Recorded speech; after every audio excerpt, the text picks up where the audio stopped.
way up high, and the dreams that you dream of once in a lullaby.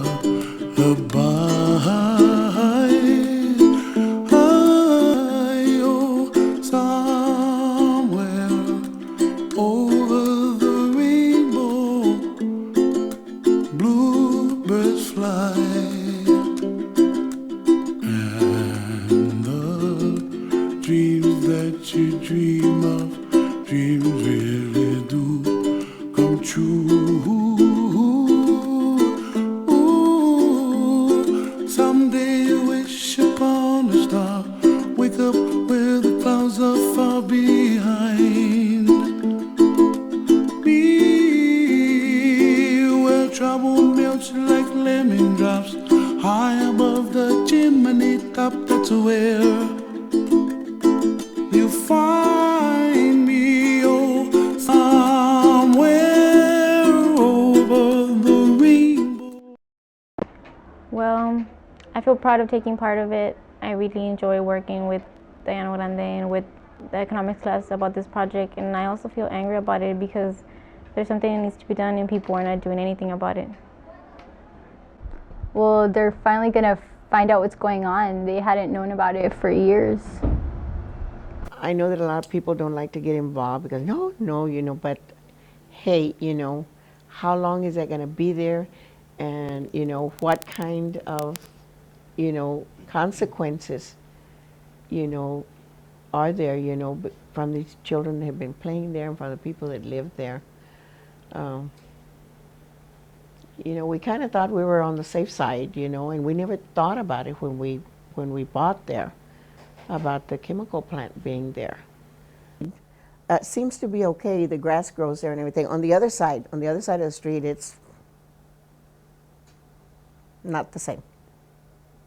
Now the vegetation there, the grass and the weeds, don't grow as well as they do on this side. We used to smell ammonia when the red barn was just down the road here. Why was that? I believe when they have a leak, when they're getting off the train or the freight they had, either what was left over on the lines, and every now and then we had a southern come in, and we could smell the ammonia. Smell like ammonia, a real strong ammonia. Like when you open a bottle of ammonia, that's what it smelled like.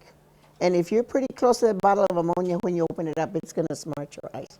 And your eyes are going to smart, they're going to sting. I'm sick all the time.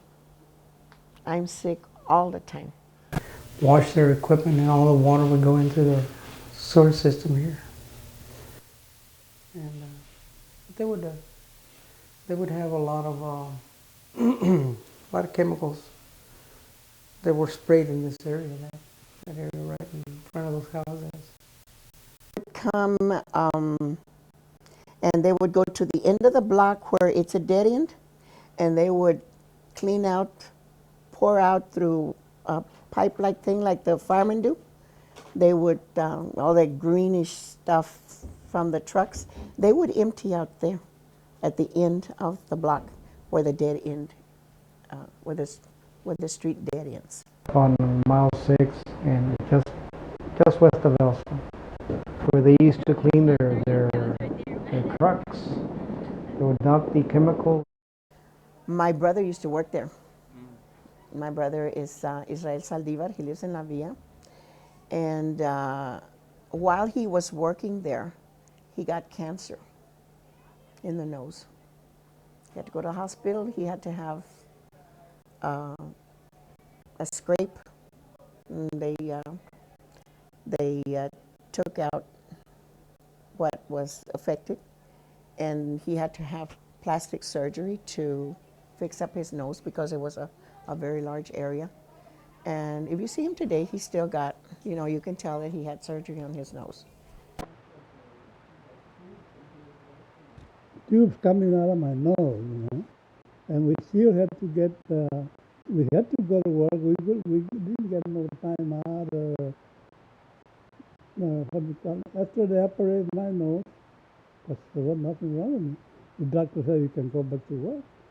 You can use your hands, you can use your feet, you can walk, you can talk. You're not going to be working with your nose, so you keep on working there. You know? It was a long process, and yes, I'm sure he went through a lot of pain and suffering while he was there in the hospital. That the people from the company had come by and had him sign a release. Well, really, I don't remember what kind of papers they were, but well, let's say papers that release or something. I had to release something that probably released from the company from damages, you know, or something like that. But like I say, I was too dumb and still am by signing this stuff and by not, paying attention to what I had to do. And of course, they didn't know anything other than, that I suppose the release would say that, that his condition, medical condition, had nothing to do with his working there.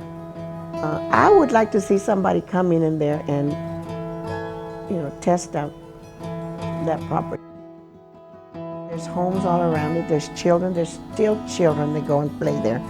And that's the thing that bothers me the most, that there are children that go in that area and they still ride their bikes over those little mounds that are there. And, who knows the contact, with their, with the skin, and many cases of, there's got to be something sick there, if in that area. But a lot of people mostly with cancer. That is the thing. Had a 17-year-old high school girl that lived just in back of that location there that died from leukemia. The people are still suffering, and the people, that were born with birth defects are still there. And the thing about it was that there were so many cases, it wasn't just an isolated case here and there, it was quite a few from that particular area right behind where the Red Barn used to be.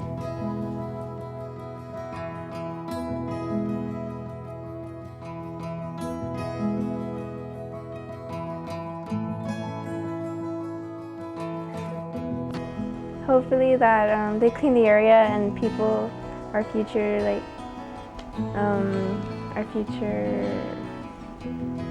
leaders can actually make it instead of being sick and having to stay home and stuff like that. I'm proud that I'm taking a part in my community and everything, but I'm angered how I think they believe they could deceive us all, especially that neighborhood in particular. Just because we're a small town doesn't mean that they can just hide their secrets around here and everything, This is their home, this is our home. We deserve the respect like anywhere else.